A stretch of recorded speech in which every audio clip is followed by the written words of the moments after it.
Ouais, sinon, bah, pour revenir à la bonne année, franchement, il a rien de... Je sais pas. Non, après, c'est vrai que ça dépend des tempéraments. Mais moi, je l'ai fêté plein d'années seul. Franchement, j'en avais rien à cirer, hein. Au contraire, j'étais content, hein. Mais après, voilà, faut être solitaire, quoi. Faut être solitaire, donc ça dépend vraiment des natures. Et merci pour ce follow. Merci pour ce follow. Michael, je crois, j'ai pas très bien vu. Merci beaucoup. Euh... Qu'est-ce qu'on va voir aujourd'hui au niveau de l'actu? Pas grand chose. Ah si, peut-être, un peu, en fait.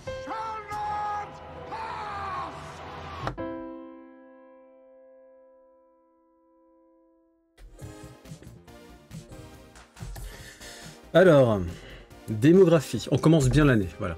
Démographie, cadre de vie, baisse des naissances. Paris a perdu 136 000 habitants en 11 ans. Eh bien, en tant que Parisien, je dis tant mieux. Il y a trop de monde à Paris, faut que ça baisse encore. Faut qu'il y ait moins de voitures aussi. Pas forcément plus de vélos, mais bon, il y aura forcément plus de vélos. Des départs qui peuvent être motivés par le coût élevé du logement, l'arrivée d'un enfant ou la recherche d'un autre cadre de vie, éclairent les experts de l'INSEE. Pour Alexandra Cordebar, maire PS du 10e, la baisse de la population parisienne s'explique plutôt par l'explosion du nombre de logements vides que par la hausse des prix de l'immobilier. Ouais. Le blocage des loyers était assez efficace, ça a permis dans beaucoup de quartiers de stabiliser le loyer, mais il nous faut d'abord retrouver des biens à louer. Ouais. Lol. Apparemment, la baisse démographique de Paris est continue depuis 1968. Ça reste la 4e, 5e métropole avec le plus gros PIB mondial. On est derrière Los Angeles, New York et Tokyo. Les logements sont vides pour quelle raison? Bah parce que des gens riches les ont achetés. Et les occupent pas. Ou les occupent quelques mois, quoi. Non, non, non, non.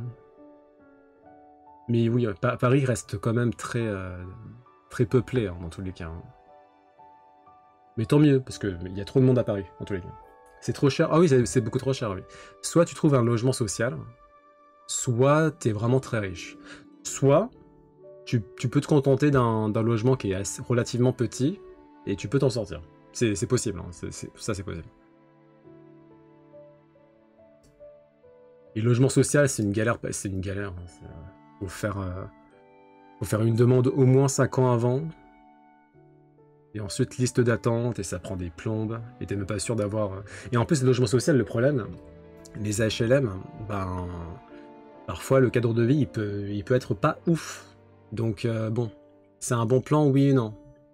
Ça dépend. Ça dépend du voisinage. S'ils avaient été accessibles, ils auraient été achetés par des gens aux moyens plus limités. Ouais, mais bon, vu qu'il n'y a pas de loi, de vraie loi censée pénaliser ce genre de pratique.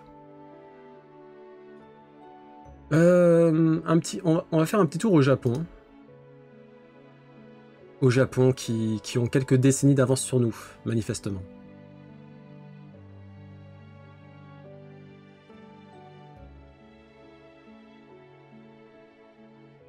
Ouais, bon, je suis pas impressionné pour l'instant. Ah, ça c'est bien ça, j'avoue. Bon, je pense pas que ça soit tous les ascenseurs japonais. Mais... D'accord, tu peux unlock les boutons. C'est marrant ça. C'est marrant. J'ai pas compris ça. Philippe Etchebest, je vois pas du tout qui c'est. Et coucou Kofi.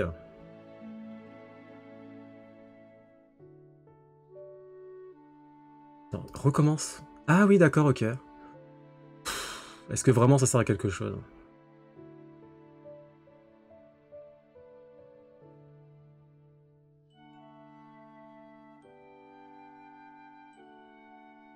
Je comprends pas ça.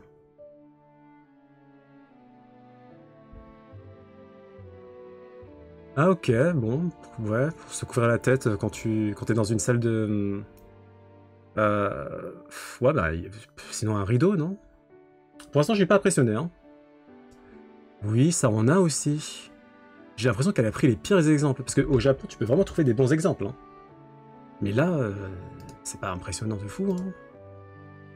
C'est un truc d'hygiène pour essayer des vêtements. Ah! Bah, moi, je sais qu'à au Uniqlo où je vais, il les lave du coup. En fait, on les rend, il les met dans un bac et ensuite il les lave, quoi. Oui, non, mais attends, je connais plein de WC qui sont comme ça, hein. Et ça, c'est quoi les sauces, là? Ouais, ça, c'est pratique. Ça, c'est pratique. Ok, bon, pas impressionné, hein. Elle aurait pu trouver de meilleurs exemples. Ah bah tiens, on en parlait. Il n'y a pas de honte à ne rien faire le 31. Je dis pas ça pour m'auto-persuader, mais c'est un ressenti. Chaque année c'est pareil, je m'organise trop tard et je me retrouve chez des potes de potes. Des gens que je ne reverrai probablement jamais. La soirée est sympa mais pas inoubliable. J'ai toujours l'impression de louper quelque chose de fou. Une soirée dans un appart autour de bière. Un lancer de feux d'artifice à l'Elysée. Oh, d'ailleurs l'Elysée il était enfin, comme toutes les années. Tellement de monde. Catastrophique. C'est comme si le 31 il fallait faire la fête, sinon t'es une bip. Et ces injonctions font que beaucoup de gens se forcent à sortir. Après, honnêtement, je trouve ça un peu triste, que de plus en plus de gens restent seuls. J'ai demandé à des potes ce qu'ils faisaient ce soir, et la plupart m'ont répondu « je vais chez des potes », sans me reposer de m'incruster derrière. Ça, c'est pas ouf. Hein. Ça, c'est pas ouf. Franchement, est-ce que c'est des vrais potes, ça? Ou alors, à la limite, tu dis j'aurais bien aimé que tu viennes, mais on est trop, quoi. Mais sinon, c'est pas des vrais potes, c'est pas possible. Faut changer de pote, hein, dans ce cas-là. Premier degré, hein. J'ai l'impression que les soirées du Nouvel An étaient mieux il y a 10 ans. C'est juste que t'étais plus jeune, mec. Et encore, quand j'étais jeune, je voulais vraiment le fêter avec des amis, etc. Maintenant, je m'en fous, franchement. Ah, j'en ai rien à cirer. Oui, parce que quand t'es jeune, t'es un peu plus sociable, généralement. Voilà. Drakmir, c'était encore là. Hein. Il y a plein de personnes qui étaient seules chez elles. No Susai. T'as quelqu'un qui s'est lancé Le Seigneur des Anneaux. La trilogie, let's go. Il y en a qui se sont fait la saga Harry Potter. J'aurais pu faire la saga Jurassic Park. Même si, bon, c'est juste surtout le premier qui est très bien. Voilà, quoi. Il y en a plein qui l'ont fêté seul. C'est tranquille. Je reste seul avec de la bouffe et un bon film. Je me suis forcé durant des années à aller à des fêtes dîner où je n'aimais pas grand monde et je me faisais au mieux chier, au pire à nettoyer le vomi des autres. Il y a quelques années de ça, j'ai décidé d'arrêter. Oh, le plaisir, je n'ai jamais autant apprécié. Autant Noël seul me déprimerait, autant le Nouvel An j'adore. Bon, franchement, moi, Noël, Nouvel An seul, j'en ai rien à cirer. Sauf quand un voisin... Ah oui, on en parlait du voisinage. Hein. Quand le voisin met la musique trop forte, etc., ça c'est chiant, c'est sûr.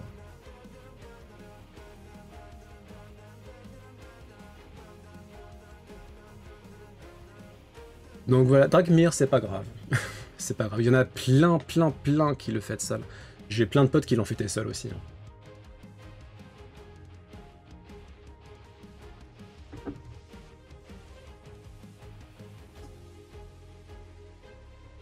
Alors, à quoi ressemble un barbier de luxe? Est-ce qu'on dit vraiment barbier? Un barbier de luxe au Japon. Voyons voir.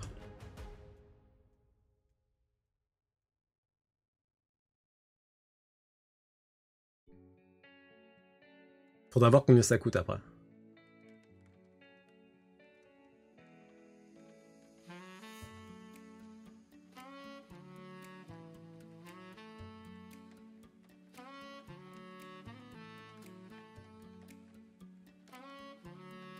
Donc là, bon, il fait sa demande, normal. Il écrit sur son petit calepin, là. Il y a une chambre spécialement pour le shampoing. Ok. Barbe coiffeur, donc un coiffeur de luxe. Okay. Enfin, un barbeur coiffeur, quoi.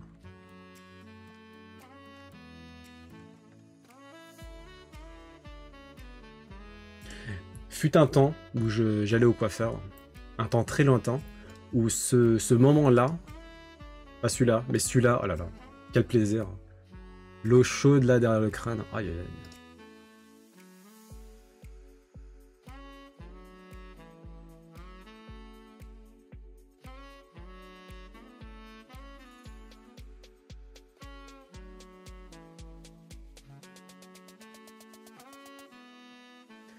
Tell me why.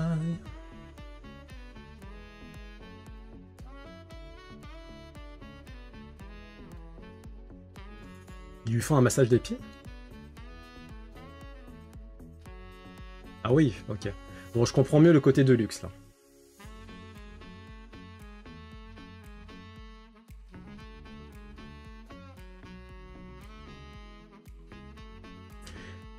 À mon avis, ça coûte minimum 150 €. Et encore, je crois que je suis loin. Ah oui, ah d'accord, une petite manucure aussi. Bon, allez, faisons tout, hein.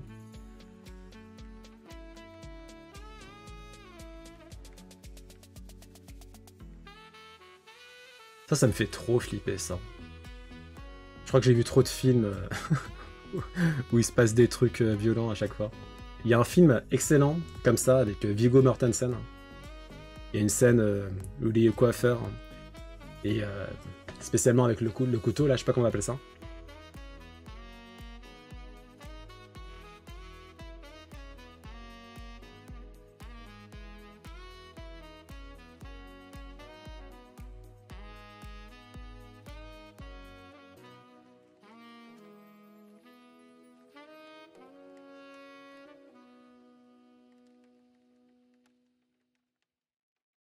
Qu'est-ce que c'est quoi ça? C'est pour genre humidifier la peau?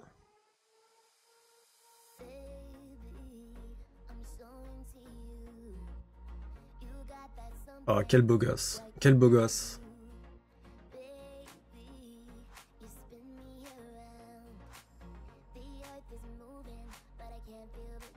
Le Japon, c'est quelque chose quand même. Hein. Est-ce qu'on va réussir à avoir le prix?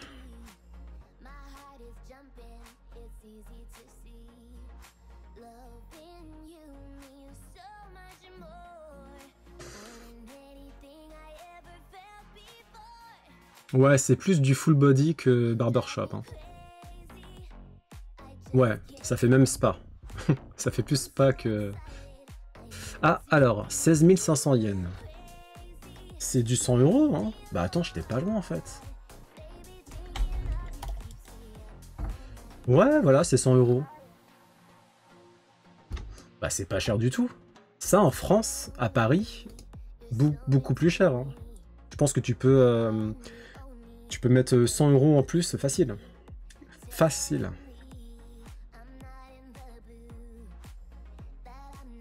Ok. Alors, l'un des producteurs de Square Enix, Akitoshi Kawazu, s'est montré très enthousiaste pour la successeur de la Nintendo Switch, qui devrait être annoncée d'ici fin mars 2025. Et bien, il n'est pas le seul. Moi-même, je suis relativement impatient d'en savoir plus. Même si, paradoxalement, je suis très patient. J'ai énormément de jeux à faire sur Switch, donc ils peuvent prendre tout le temps qu'ils veulent. Pour moi, c'est pas trop un problème. Est-ce qu'on apprend des trucs intéressants? Non, pas spécialement. On sait juste que ça sera rétro-compatible avec la Switch. Heureusement. Le fait qu'on ait un ponte de Square Enix qui s'exprime sur la successeur de la Switch, c'est une très bonne nouvelle. Ça signifie a priori une volonté de vouloir porter plus de jeux sur la prochaine console de Nintendo. Une prise de parole de Nintendo la semaine prochaine. On verra. De toute façon, ils vont annoncer une date s'ils le disent. C'est quand même cool. Hein. J'ai un peu du mal à me rendre compte qu'on va avoir une nouvelle console Nintendo cette année, quoi. C'est ouf. Trop stylé. Tu penses la prendre... Tu penses la prendre le jour J, toi, au Shadow, ou tu vas attendre un peu Normalement, ce qu'on recommande, c'est d'attendre à minima plusieurs mois, voire un an et demi, etc., avant de prendre une console, histoire qu'il y ait pas mal de jeux qui soient disponibles, etc. C'est ce qu'on recommande généralement. Tu la prendras le jour J, tu penses, ouais. Moi, c'est bon. Je l'ai déjà dit plein de fois, oui, bien. Évidemment que je vais la prendre le jour J. En bon Nintendo Simp que je suis.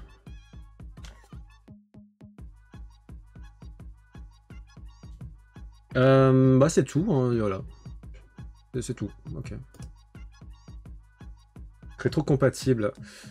Bah, un peu quand même, parce que si t'as déjà la Switch, tu t'en fous un peu. Enfin, c'est pas que tu t'en fous qu'elle soit rétro-compatible, mais l'argument de la prendre le jour J, c'est pas non plus... Eiichiro Oda. Ah non, on est obligé là. On est obligé. Eiichiro Oda qui fête ses 50 ans. Bravo. Bravo.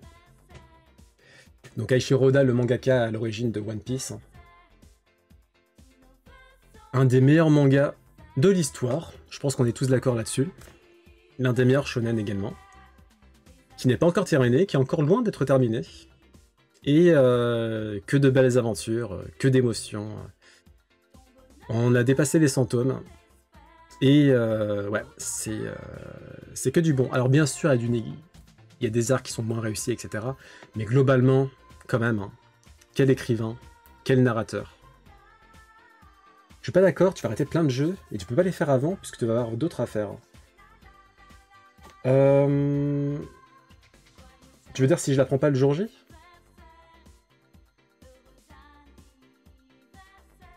Après, alors, ouais, j'en avais déjà parlé, mais si la Switch 2 sort et qu'il y a des jeux à faire qui ont été prévus, a priori, par exemple, admettons, il y aura forcément un nouveau Mario.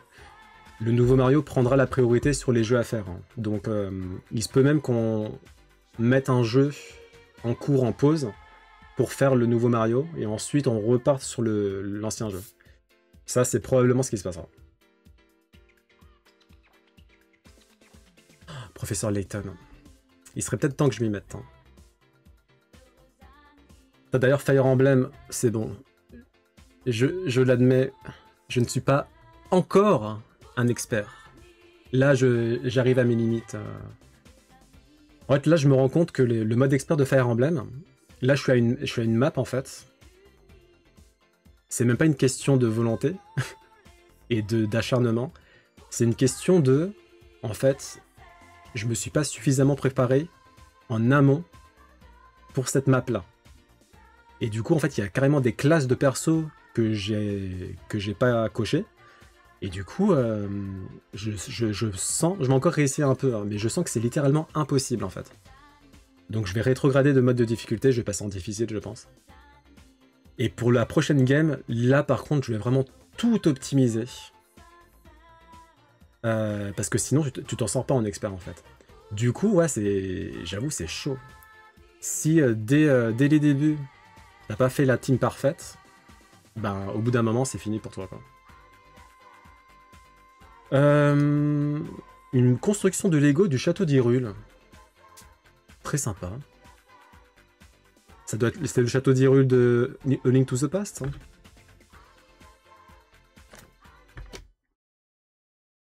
Ça a dû demander pas mal de temps, ça. Ah, peut-être pas. Le château de... Non, le château de... Ocarina of Time. Ouais. Je reconnais. Bon, j'imagine que vous avez tous fait Ocarina of Time.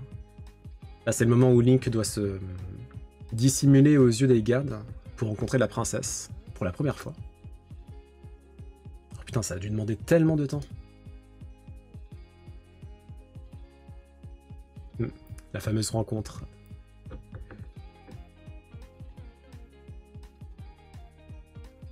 C'est qui ça? C'est un cavalier? Ganondorf.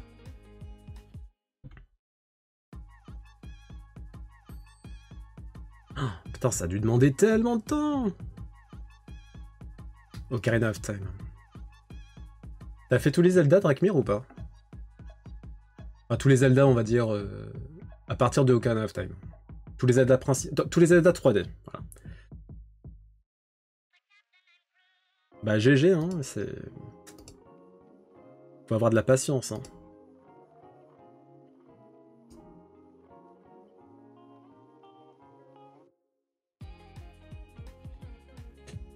Nope. Alors, bon... Est-ce qu'on en parle? Parce que c'est un poste qui est très triste. Pour faire de la prévention, peut-être, ça peut être important. Donc, je vais vous lire le post. C'est une personne qui a posté sur Reddit, et elle a perdu ses parents le soir du réveillon. Je suis perdu, j'ai besoin d'évacuer. Mes 2 parents sont morts d'asphyxie au CO2. Ça s'est passé il y a quelques heures. L'alarme de mon détecteur de CO2 avait sonné, et après avoir confirmé avec un deuxième détecteur, je suis descendu pour voir leur état, et c'est là où je les ai trouvés inertes.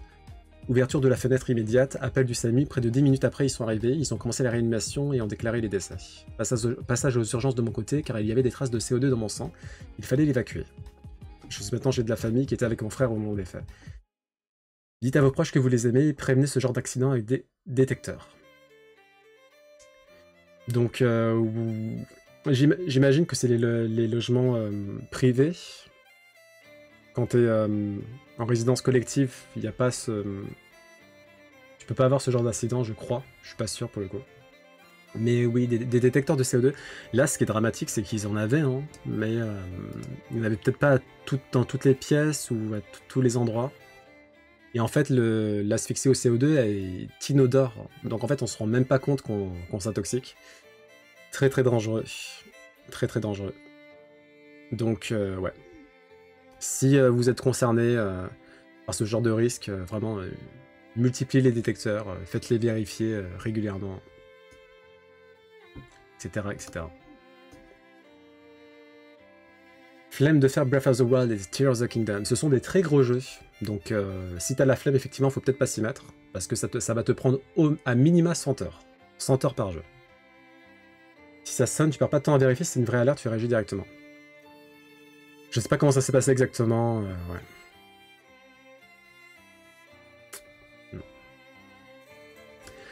Un aperçu du Nouvel An en Chine. C'était à Shanghai, ça a l'air d'aller, ça a l'air d'être. Ça peut coûter une vie, ne serait-ce que 5 minutes.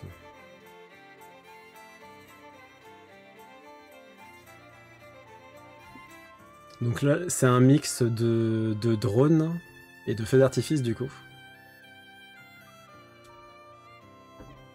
toute façon, les drones, clairement, c'est la relève des feux d'artifice. Hein. Super joli. Un petit post sur des cartes Pokémon, voilà, très très joli. En français, je crois que ça s'appelle Fable quelque chose. Fable nébuleuse. Fable nébuleuse. De très très belles cartes, comme vous pouvez le voir. Très jolie celle-là. Celle-là, magnifique aussi.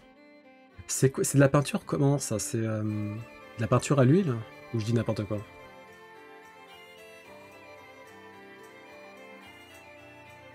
Quand t'es au boulot ou un bâtiment public, il y a une alarme incendie qui se déclenche, tu perds pas de temps, tu sors. Immédiatement, ouais.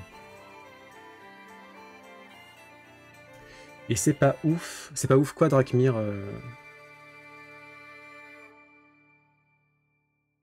C'est bientôt les soldes. Ah bon? C'est quand ça? En janvier? Ça, c'est ce mois-ci? Ouais, très sympa, hein? Très mignon. J'aime beaucoup. Cresselia. Cresselia qui est souvent associée aux ondes boréales. Ah, Fable Numéleuse, tu trouves que c'est pas fou? Ah si, quand même. T'aimes pas les illustrations, là? Peut-être, tu veux dire, dans l'ensemble. Celle-là, elle est magnifique, hein, la version, là, incroyable. C'est la semaine prochaine, ok. Moi, j'avoue, les soldes, généralement... Les rares fois où je veux faire les soldes, finalement, je finis par acheter des trucs qui sont pas soldés. Ça sert à... Dans mon cas, j'ai l'impression que ça sert à rien.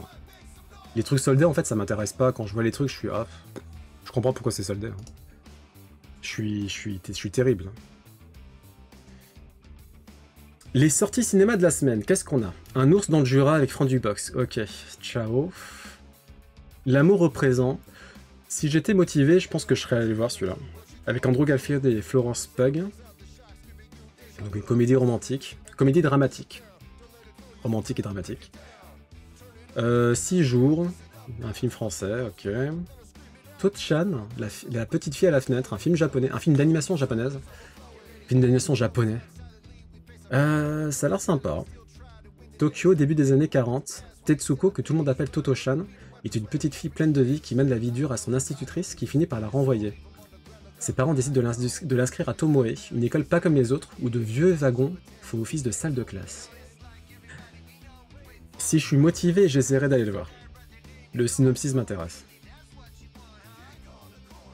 Il s'est joué autre chose que Spider... Bah, oh, Shadow, t'abuses de fou, hein, parce que pour le coup, Andrew Garfield, il a prouvé depuis longtemps, quand même, hein, qu'il sait jouer autre chose que Spider-Man. Il a fait de très très bons films, Andrew Garfield. Ah tiens, on peut vite fait en parler. Qu'est-ce qu'on peut recommander de lui?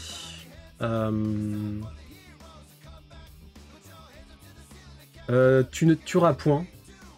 Je crois que c'est... Attends, c'est quel réalisateur ça? Ah, c'est Mel... Ouais, Mel Gibson. Bon, je suis pas fan de Mel Gibson de base, mais tu ne tueras point est à... Je l'ai pas vu, mais très très bien noté.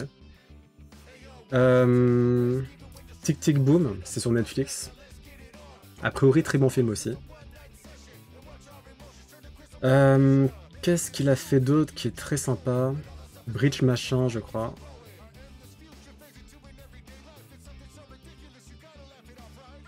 Ah, c'est où? C'est où?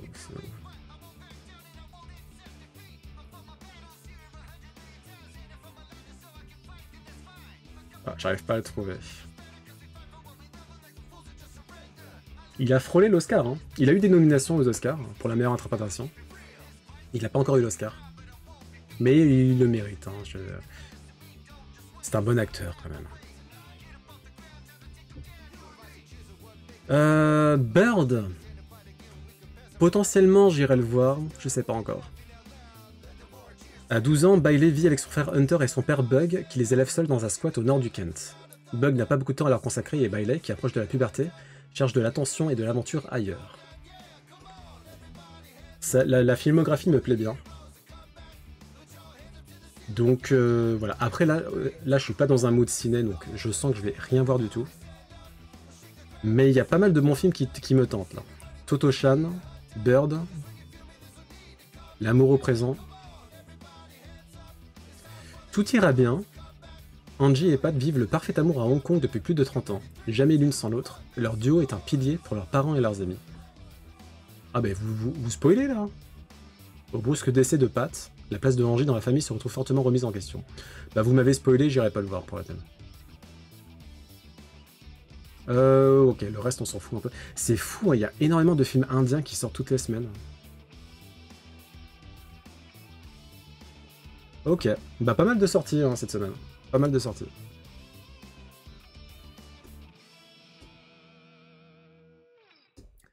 En parlant de comédie romantique, on va en avoir une qui va sortir cette année. Et un binôme assez original. On aura Kristen Stewart et Steven Yeun. J'imagine que vous les connaissez, notamment pour leur rôle dans Twilight, jadis, et The Walking Dead. Et ils ont joué dans plein d'autres films. Kristen Stewart, clairement, elle a prouvé qu'elle savait jouer dans pas mal de films indépendants, notamment. Et Steven Yeun, idem. Il est excellent dans la mini-série Acharnée, avec Ali Wong, que je recommande à toutes et à tous, sur Netflix. Je peux vous montrer un petit visuel de ce film. Hein. Voilà. Il y a moyen que j'aille le voir. J'aime beaucoup Steven Yeun. J'aime beaucoup Steven Yeun. Son acting est quand même très très bon. Même dans Walking Dead, il était très doué déjà. Et voilà. Et voilà. Tiens, Shadow, est-ce qu'on testerait pas ton site là? Hop.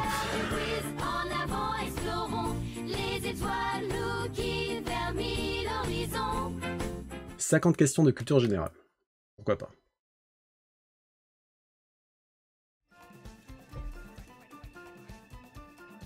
Je l'ai vu chez Unname, je connais pas.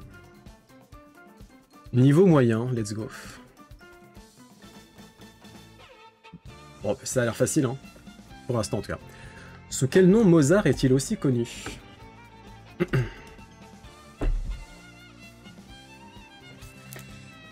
Ah, peut-être. Peut-être.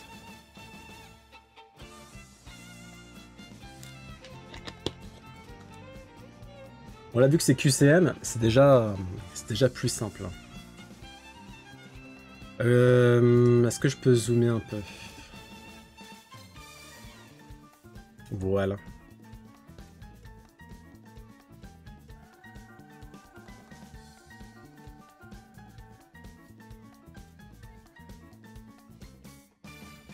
Sinon, je peux vous dire les réponses potentielles. Est-ce que c'est Wilfried Amadeus Mozart? Est-ce que c'est Johann Amadeus Mozart? Est-ce que c'est la C, Wolfgang Amadeus Mozart? Ou est-ce que c'est la D, Ludwig Amadeus Mozart? C'est bien Wolfgang Amadeus Mozart.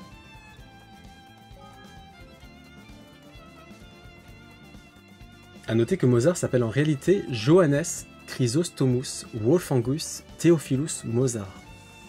Sacré nom. Quel auteur a écrit les romans L'étranger et la peste? Est-ce qu'il s'agit, réponse A, de Marcel Proust? Est-ce qu'il s'agit, réponse B, de Jean Cocteau? Est-ce qu'il s'agit, réponse C, de André Malraux? Ou réponse D, Albert Camus? Et c'est bien évidemment Albert Camus. Bien joué. Albert Camus, né en 1913, mort en 1960, était un écrivain, philosophe et journaliste français, célèbre pour son existentialisme. Camus a reçu le prix Nobel de littérature en 1957 pour l'ensemble de son œuvre. De quelle année date la création du Tour de France?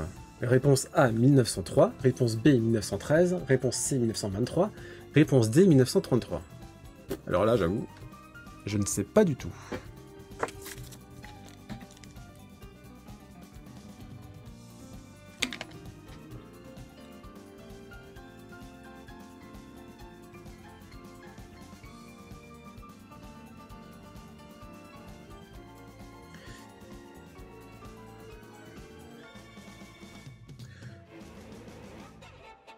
Je dirais 1903, comme ça au pif.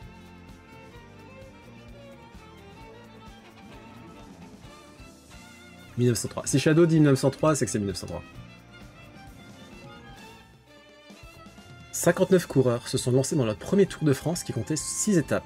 Seuls 21 cyclistes seront à l'arrivée, dont Maurice Garin, le vainqueur.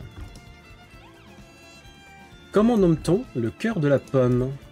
Réponse A, le pignon. Réponse B, le rognon. Réponse C, le trognon. Réponse D, le quignon.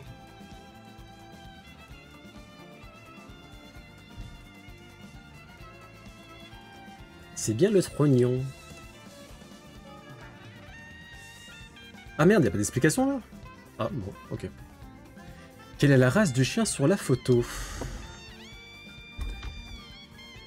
Est-ce que c'est un beagle, un berger d'Islande, un chien de Saint-Hubert, un épagnol français? Alors là...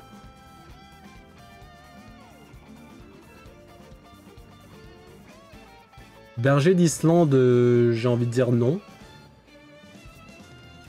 Épagnol français, ça m'étonnerait. J'hésite entre beagle et chien de Saint-Hubert.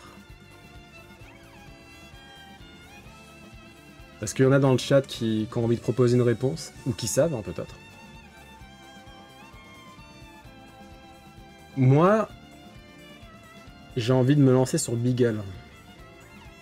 Mais chien de Saint-Hubert, ça pourrait être ça aussi. Hein.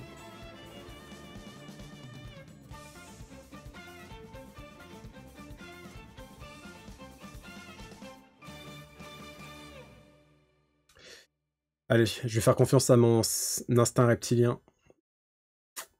Après, mon instinct reptilien, vraiment, il hésite entre Beagle et chien de Saint-Hubert. Allez, on va faire Beagle.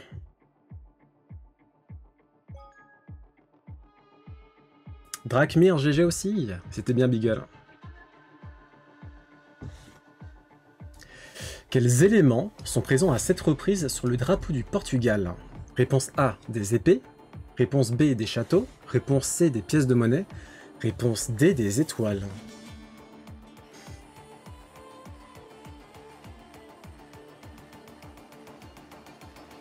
Sept châteaux, ça me paraît beaucoup quand même.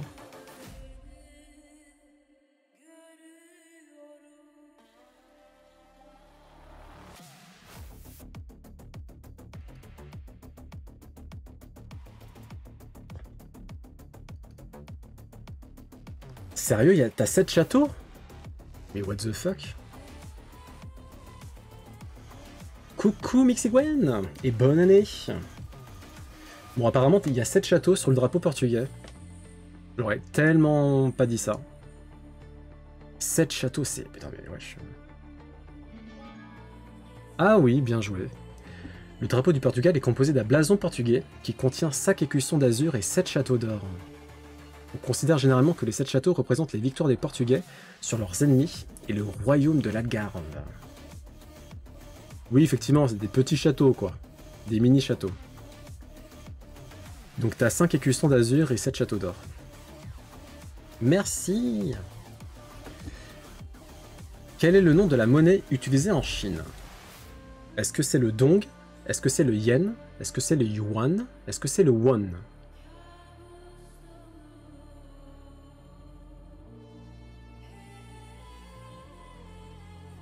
Ah!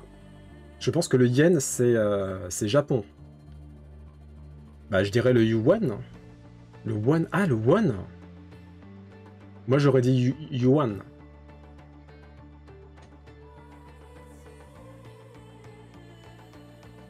On est parti sur yuan. Façon, généralement, quand t'as deux... Won, c'est coréen, ok. Le yuan renminbi a été introduit en 1949 comme monnaie nationale officielle. Et le yuan n'est utilisé qu'en Chine. GG tout le monde. Oula! Bon, ça, c'est pas pour moi, ça. Quel est le 4e département de la Lorraine, avec la Meuse, la Meurthe-et-Moselle et la Moselle? Est-ce qu'il s'agit des Vosges, du Bas-Rhin, de l'Aube ou des Ardennes? Quel est le 4e département de la Lorraine, avec la Meuse, la Meurthe-et-Moselle, la Moselle? Est-ce qu'il s'agit des Vosges, du Bas-Rhin, de l'Aube ou des Ardennes? Moi, comme ça, mais vraiment sans savoir, j'ai envie de dire Aube. Mais vraiment, je sais pas du tout.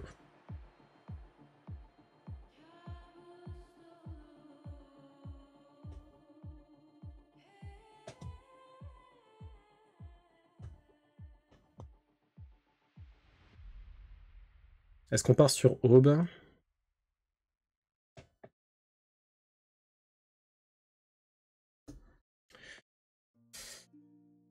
Les Vosges? Bon, si tu dis les Vosges, a priori c'est que c'est ça. Moi j'aurais dit l'Aube, mais vraiment sans conviction, c'est... Cerveau reptilien là. Bon, on va dire les Vosges. Shadow, il est quand même très bon de manière générale. GG. C'était bien les Vosges.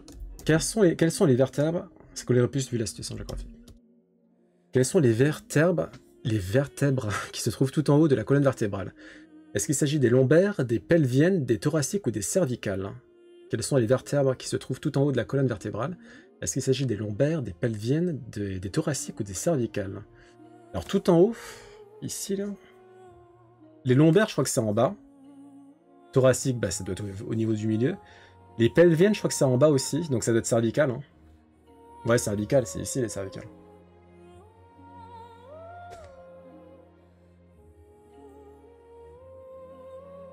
Ouais.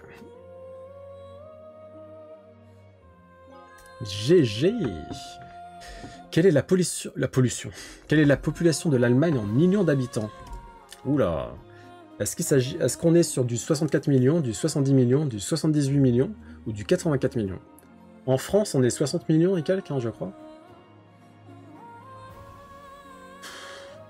Ouais, je sais pas. Moi, je dirais 64 millions. 84? Sérieux, c'est beaucoup. En France, on est combien? On est bien dans les 60? On est 68 millions en France. Environ. GG, putain, c'est le pays d'Europe le plus peuplé. Alors, comment s'appelle un groupe d'abeilles sauvages? Est-ce qu'il s'agit d'un essaim, d'une nuée, d'un banc ou d'une volée? Comment s'appelle un groupe d'abeilles sauvages? Est-ce qu'il s'agit d'un essaim, d'une nuée, d'un banc ou d'une volée? Et c'est bien sûr un essaim d'abeilles. GG. Quel joueur est le dernier français à avoir remporté le tournoi de Roland-Garros? Est-ce qu'il s'agit d'Henri Lecomte, Cédric Pioline, Yannick Noah ou Guy Forget? Quel joueur est le dernier français à avoir remporté? C'est bien sûr Yannick Noah. Ça fait un petit moment. Hein. Les Français au tennis, on n'est pas ouf. Hein. Quel est le nom de la déesse à tête de chat dans la mythologie égyptienne? Est-ce qu'il s'agit d'Anubis, Bastet, Isis ou Mout? Bastet, c'est bien ça. Anubis, c'est aussi du chat, mais c'est un dieu pour le coup. Bastet était la fille du dieu du soleil. C'est la déesse bienveillante du foyer, la protectrice des femmes enceintes, des enfants et du chat domestique, bien qu'elle puisse prendre parfois l'aspect guerrier d'une lionne dangereuse. Alors quel est l'autre nom pour désigner les papillons? Est-ce qu'il s'agit des lépidoptères, mentoptères, mécoptères, hyménoptères ou réponse E, hélicoptères? Alors généralement, quand il y a des QCM et tu as deux termes qui commencent par la même lettre, ça veut dire que c'est entre, là par exemple, mentoptère ou mécoptère.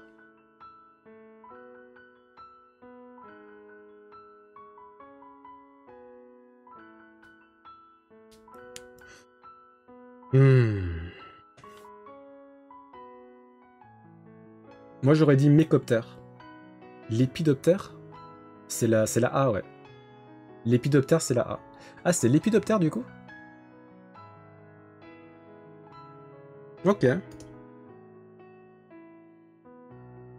On tente. Moi j'aurais dit... attends. Là c'est la A, ok. GG.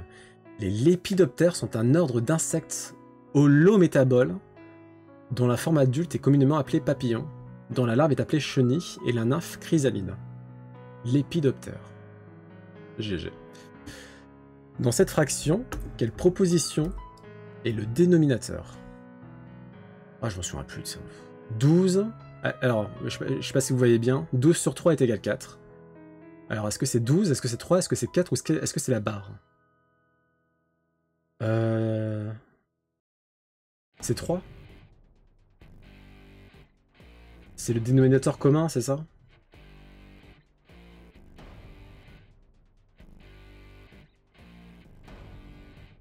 Okay.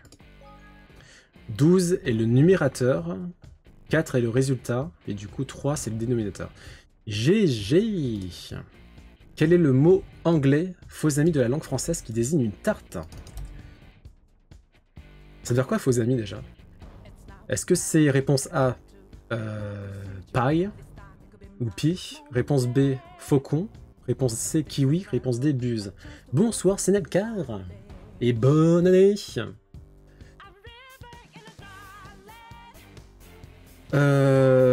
Ah bah c'est paille. Oui, voilà. Ouais. Bon, c'était simple, ça.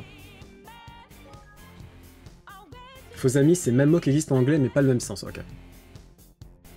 Donc ça désigne pas un oiseau, mais une tarte, ça. Une tourte. Ok. GG. Quelle ville est connue comme la capitale française de la bande dessinée? Ah mais... ce jeu est incroyable. Hein. Est-ce qu'il s'agit de... Réponse A, Caen. Est-ce qu'il s'agit de Bourges, Angoulême ou Lyon? Bien sûr, c'est Angoulême, avec son fameux festival d'Angoulême. Actually, c'est pas actuellement, mais en fait. Je me trompais souvent quand j'étais au lycée, ça. Actually. Angoulême a toujours été réputé pour la qualité exceptionnelle de son papier. Et aujourd'hui, Angoulême est devenue en quelques décennies la capitale de la bande dessinée, avec une renommée internationale avec le Festival international d'Angoulême. A noter que Bruxelles est aussi reconnue comme capitale de la bande dessinée. Quelle est la distance moyenne qui sépare la Terre du Soleil? Est-ce qu'il s'agit de 4 millions de kilomètres, 60 millions de kilomètres, 150 millions de kilomètres, 350 millions de kilomètres? 60, non?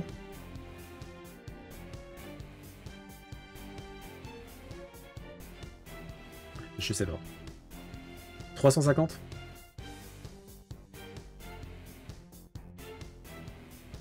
On part sur du 350. 150. Est-ce qu'il y a quelqu'un qui peut, faire l'arbitre?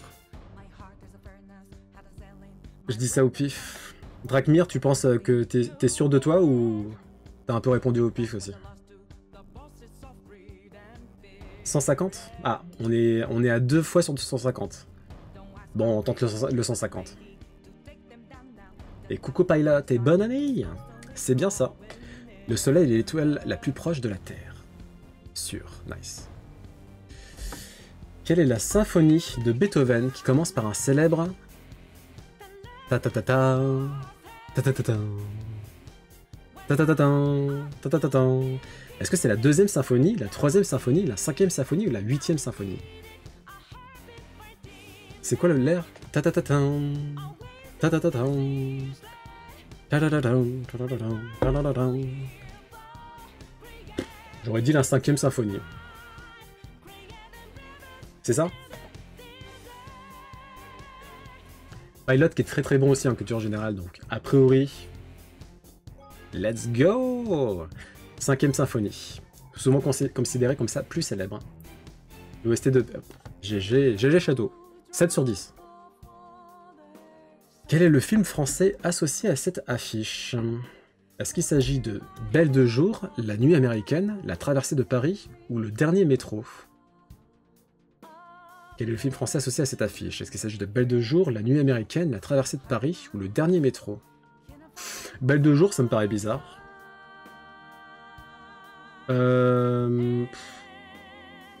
C'est La traversée de Paris. Ça me paraît bizarre aussi comme titre, La traversée de Paris. C'est... Ok. Alors je peux un peu agrandir.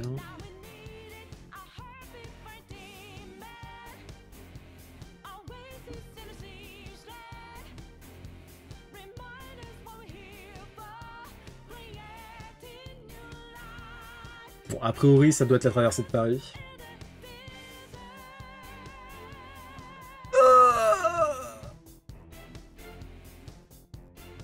Ah, et la catastrophe. La traversée de Paris, c'est avec Gouvet et Bourvil. C'était Le dernier métro. Ce film avec Gérard Depardieu et Catherine Deneuve raconte l'histoire d'un directeur de théâtre obligé de se cacher durant la Seconde Guerre mondiale parce qu'il est juif. Ah. Donc là, en fait, la règle des quiz, c'est que si on a une seule mauvaise réponse, c'est finito. 0. Quelle proposition... J'aime pas le cinéma. Moi non plus. Non, ça va, j'aime bien. Quelle proposition est le début de la Genèse, premier livre de la Bible? Au commencement, Dieu créa les animaux et les hommes, le ciel et la terre, le soleil et la lune, l'enfer et le paradis. Quelle proposition est le début de la Genèse? Le ciel et la terre. J'aurais dit ça aussi, je crois. Non, j'aurais peut-être dit les animaux et les hommes. On part sur le ciel et la terre?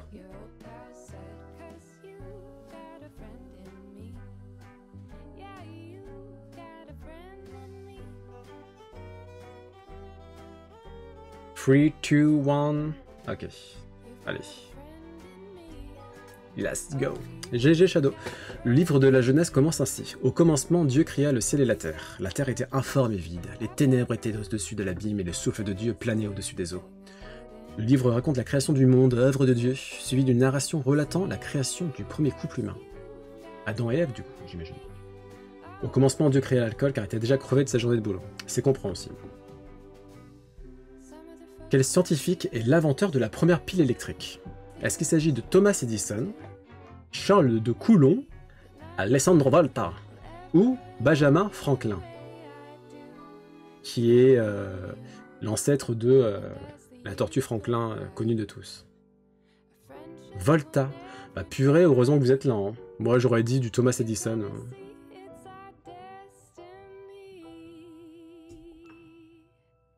GG. La pile de Volta est composée d'un empilement de couples de disques en zinc et en cuivre en contact direct. Chaque couple étant séparé du suivant par un carton humide. Lorsqu'on sépare les disques, la lame de cuivre prend une charge négative et celle de zinc une charge positive. Edison, c'est l'ampoule électrique. C'est pour ça. Et Franklin, c'est le paratonnerre. D'accord. Quelle date est associée à la... Oh, quoi, j'ai plus besoin de copier-coller là, c'est quand même assez gros. Quelle date est associée à l'indépendance des États-Unis d'Amérique?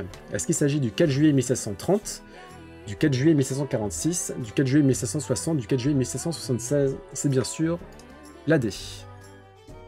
Les 13 États colonisés par la Grande-Bretagne deviennent les États-Unis d'Amérique. Ce texte fait suite au début de la guerre d'indépendance américaine qui débute en 1775. GG. Quel ingrédient est indispensable pour préparer un véritable tiramisu italien? Est-ce que c'est la ricotta, la burrata, la crème pâtissière italienne ou la mascarpone?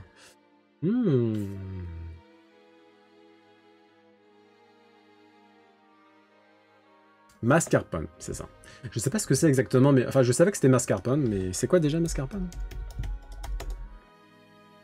Le fromage... Ah, c'est un fromage italien, ok. Un fromage très onctueux, utilisé dans la cuisine italienne, que ce soit dans des recettes salées ou sucrées.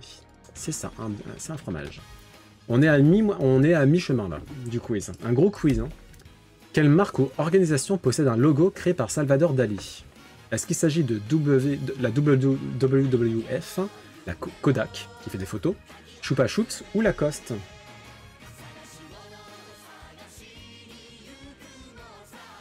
Bien, c'est bien. GG. C'est bien Chupa Chups. Un ami de Dali travaillait pour Chupa Chups et se plaignait d'avoir un mauvais logo. Il a donc proposé à Dali d'en faire un logo. Celui-ci est utilisé par la marque depuis 1978. Et bon appétit Shadow! Quelle entreprise Elon Musk devient-il le directeur... Elle n'est pas française hein, cette question. Dans quelle entreprise Elon Musk devient-il le directeur général dans les années 2000? Est-ce que c'est eBay? Est-ce que c'est PayPal? Est-ce que c'est MySpace? Est-ce que c'est Netflix? C'est PayPal? Ouais. Au début des années 2000, Elon Musk travaille sur X.com, une banque en ligne qui va rapidement fusionner avec PayPal. Cela va permettre à Elon Musk de devenir le directeur général de PayPal. GG! C'est ça, c'était bien PayPal. Quel est le nom donné à cette forme géométrique? Est-ce que c'est un dodécaèdre, un octaèdre, un tétraèdre ou une pyramide pentagonale? Vous savez pas? Eh bien voilà. Ça sera ça, les quiz de culture générale. Octaèdre. Parce qu'il y a 8 phases, du coup, c'est ça. 1, 2, 3... Attends, 1, 2... 1, 2, 3, 4, 5, 6, 7, 8. GG. Un polyèdre à 8 faces. Le nom vient du grec. Octo... Ah, octo. Octopus. 8. Octo veut dire 8, donc c'est grec. Hydra face. Ah, l'hydre de Lerne. Non, ça n'a rien à voir. J'ai n'importe quoi. Quelle ville française est la capitale des Gaules? Est-ce que c'est Lyon? Est-ce que c'est Évian? Est-ce que c'est Nantes? Ou est-ce que c'est Beaune? J'ai déjà eu la forme en maths. Ah, la capitale des Gaules. Alors, je pense pas que ça soit Lyon. Je pense pas que ça soit Évian non plus. Non, c'est ta ville. C'est quoi? Nantes?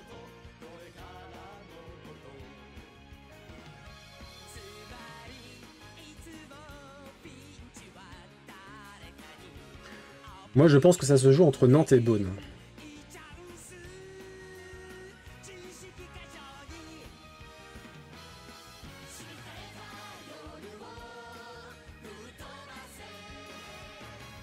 C'est Lyon? Ah!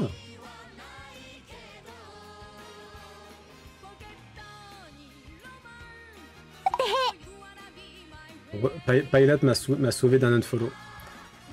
J'aurais jamais dit Léo. Logdunum, son ancien nom. Eh ben, eh oui. En 43 avant Jésus-Christ, le romain Minatus Plancus, il fonda une colonie romaine sur la colline de Fourvière et en fit la capitale de la province lyonnaise. Elle devint la plus grande ville de Gaule, d'où son nom de capitale des Gaules. Ouais, enfin je lisais quand j'étais petit, mais bon, manifestement j'ai pas assez lu. Hein. On le dit en plus dans Astérisque. Ah là là, la honte. Quelle chaîne de montagnes occupe les 2/3 de l'Autriche? Est-ce qu'il s'agit des Alpes, des Apennins, de l'Oural ou du Grand Balkan? Bah c'est pas les Alpes déjà.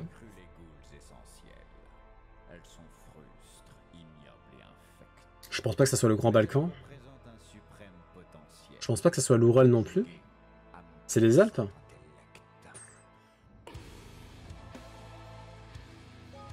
Ah ouais. Un GG, hein. J'aurais tellement pas dit les Alpes.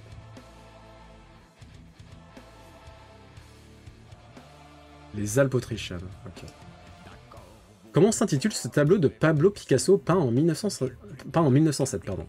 Est-ce que c'est les Demoiselles de Rochefort, les Demoiselles de Malaga, les Demoiselles de Vincennes ou les Demoiselles d'Avignon? Alors, c'est un tableau connu. Je dirais Rochefort. Ah, c'est Avignon. Ok. Pilot, généralement, quand il répond, c'est bon. GG. Avignon, c'est le nom de la rue. D'accord, ok. Le tableau est considéré comme l'un des tableaux les plus importants de l'histoire de la peinture, en raison de la rupture stylistique et conceptuelle qu'il propose. Les Demoiselles d'Avignon est considéré comme le premier tableau cubiste.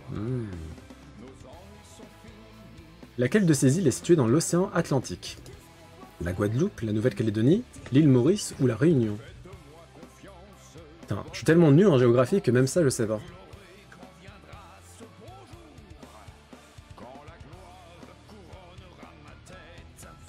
C'est chez toi?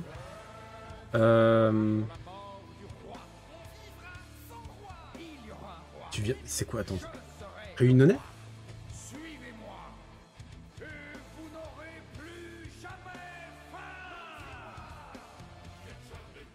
Guadeloupe.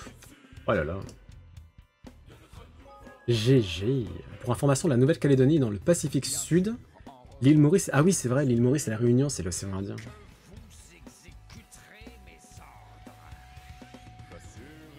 Qui a composé et écrit Pour que tu m'aimes encore, chanté par Céline Dion en 1995. Est-ce qu'il s'agit de Jean-Jacques Goldman? Est-ce qu'il s'agit de Pascal Obispo, Johnny Hallyday ou Julien Clerc?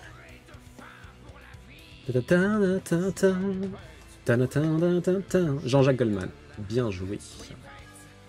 C'est bien lui. Laquelle de ces grandes villes n'est pas située sur le continent africain? Est-ce que c'est Tripoli, Mogadiscio, Riyad ou Porto Novo?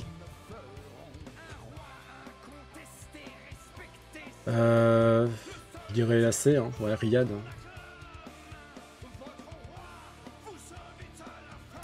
Le GOAT. Le GOAT. Je suis assez d'accord. Riyad est la capitale de l'Arabie Saoudite au Moyen-Orient. Tripoli est la capitale de la Libye. Porto Novo est la capitale du Bénin. Mogadiscio est la capitale de la Somalie. Okay. Parmi les tissus suivants, quel est celui qui n'est pas en fibre naturelle? Est-ce que c'est le chanvre, le coton, la soie ou la viscose? Alors coton, non, c'est fibre naturelle, hein, on est d'accord. La soie, c'est les chenilles. Viscose, ah ok. Viscose, j'aurais dit que ça vient d'un insecte, un truc du genre. Donc c'est viscose. Et le chanvre, c'est quoi du coup? Moi j'aurais dit le chanvre, comme ça. Que moi viscose, ça fait penser à genre... de la bave d'insectes. Viscose. Le chanvre, c'est une plante, ok. GG. La viscose résulte d'une transformation chimique de cellulose de bois ou de plantes oléagineuses comme le maïs. Elle a été créée pour imiter la soie. Il y a des champs de chanvre dans Anneau. Dans Anneau? C'est Anneau? Bah GG. Dans quelle région espagnole est située la ville de Barcelone? Est-ce que c'est l'Andalousie, la Galice, la Catalogne ou le Pays Basque?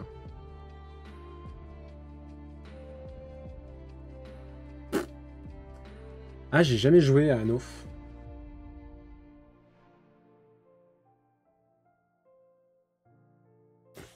Catalogne. La capitale, ok. C'est la capitale de la Catalogne. Ok, donc ça ressemble à ça, l'Espagne, en cartographie. Oh, il y a beaucoup de régions.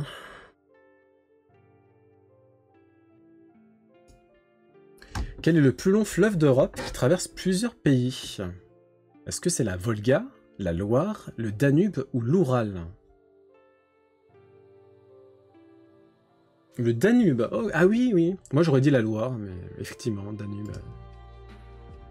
Il me semble avoir vu Danube au niveau des...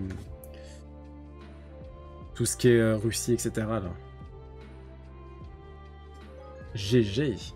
Le Danube est un fleuve qui traverse ou longe 10 pays d'Europe pour un total de 2850 km. Il prend sa source dans la Forêt Noire en Allemagne. A noter que la Volga est un fleuve qui s'étend sur 3690 km de long mais ne traverse que la Russie. Waouh. Dans le vol spatial Apollo 11, qui a permis à l'homme de poser ses premiers pas sur la Lune, quel voyageur n'a pas foulé le sol lunaire? Est-ce qu'il s'agit de Neil Armstrong, Michael Collins, Buzz Aldrin ou John Glenn? Michael Collins. Aldrin. Non, Buzz Aldrin, je suis quasiment sûr que... En plus, tu sais, Buzz l'éclair de Disney, il est inspiré de ce personnage-là. Neil Armstrong, c'est sûr. Buzz Aldrin, c'est quasiment sûr. Ah oui, Aldrin?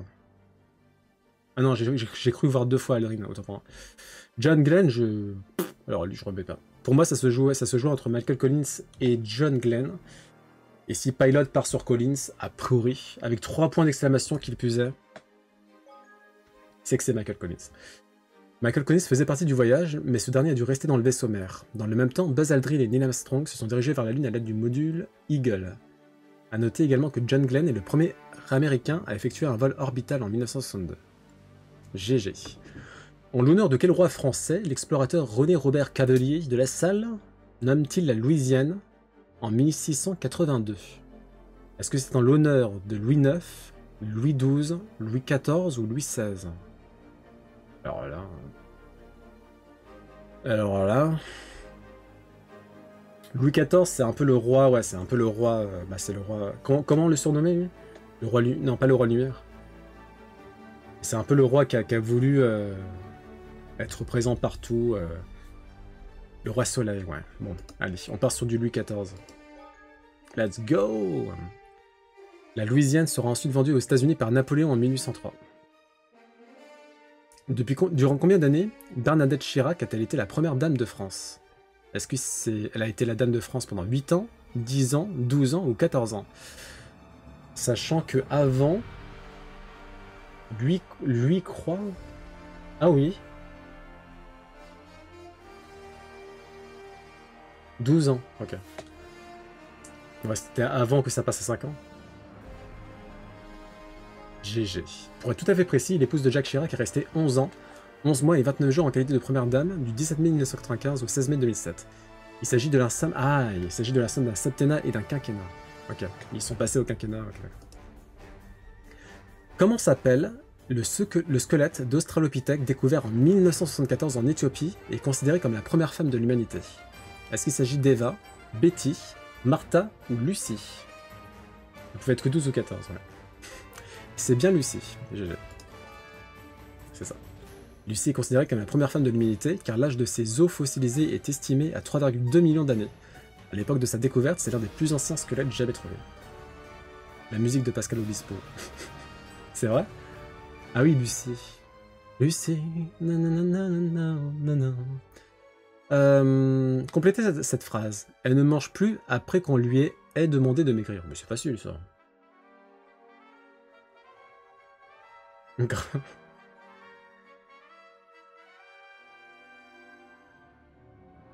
Ah, c'est une reprise, du coup. Bon, ça va, tout le monde là? Ou alors c'est un piège, hein. Mais pour moi, c'est Haïté, hein. Le nom de Lucie vient d'une musique des Beatles. D'accord.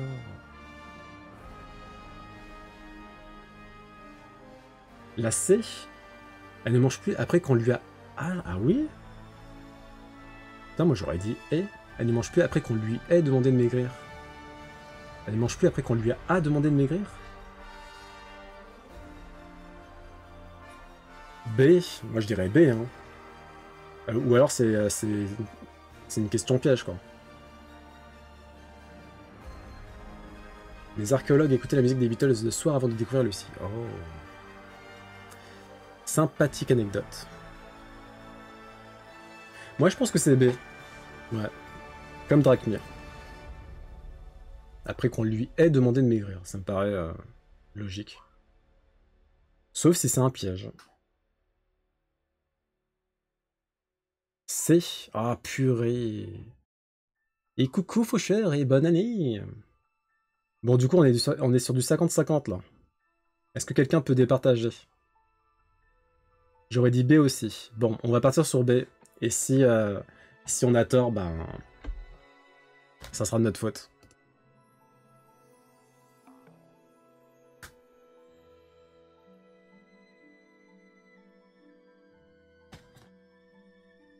Aïe aïe aïe. Après que est une conjonction de subordination suivie de l'indicatif. Après qu'on lui a demandé de maigrir. Ok.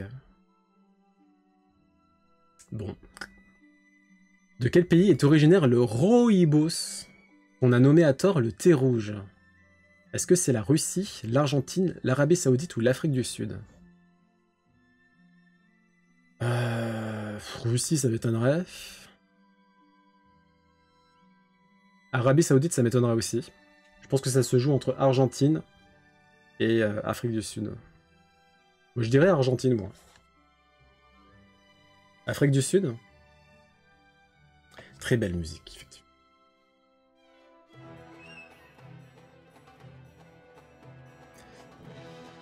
Le nom fait plus... Ok, d'accord. Bon, allez, on part sur l'Afrique du Sud. Cette fois-ci, je te fais confiance, Pyrate.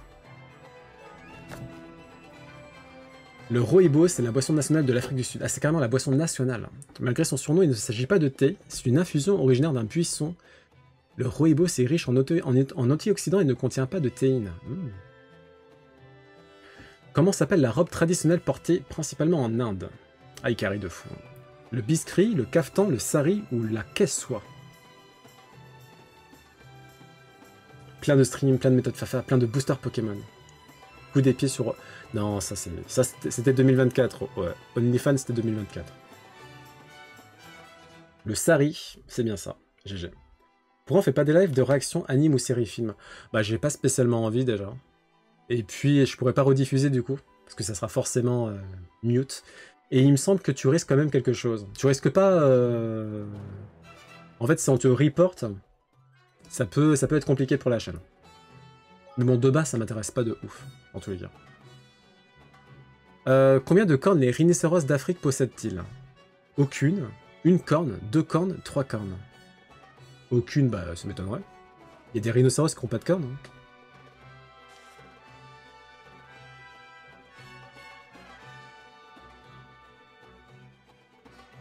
Deux.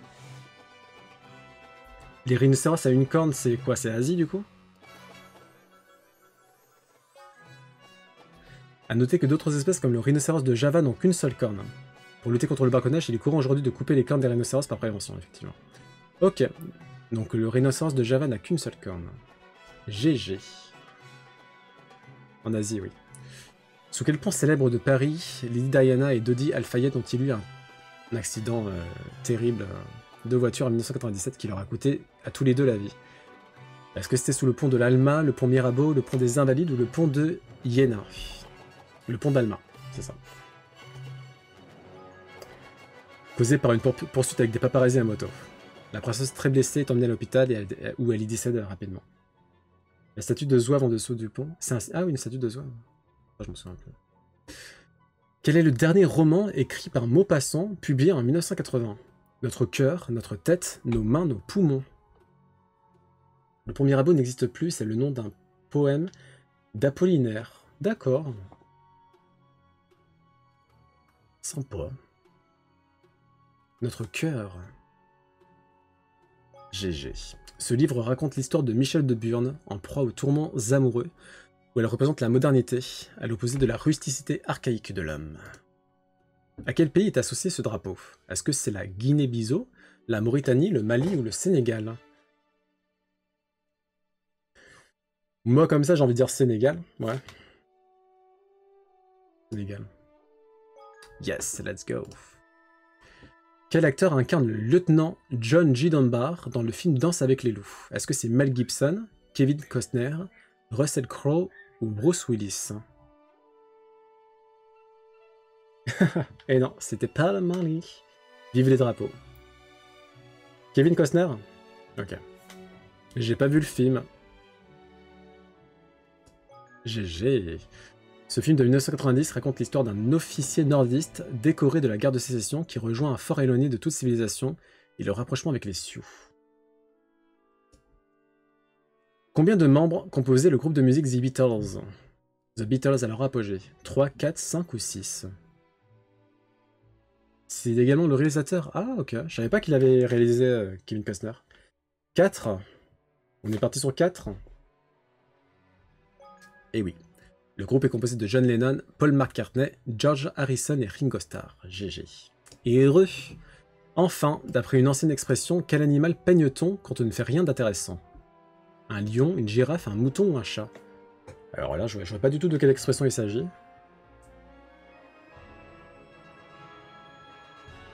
Une girafe, je dirais une girafe comme ça, ouais. Bon, allez. Let's go. L'expression peigner la girafe n'est plus beaucoup utilisée de nos jours. Elle signifie effectuer une tâche longue, fastidieuse et inutile. Par extension, elle peut aussi désigner le fait de perdre son temps. Eh ben, c'est pas mal. Bon, c'est pas mal. Malheureusement, selon le barème FAFA, qui n'a pas changé en 2025, nous avons 0 sur 10. Parce qu'on a eu 2 mauvaises réponses. Dont une qu'on aurait pu réussir si on avait écouté Pilot. Ça n'a pas été le cas. À mon avis, personne ne la connaîtra, hein, for sure. GG quand même, hein. La moyenne des joueurs, c'était 70%. Donc on s'en sort plutôt bien.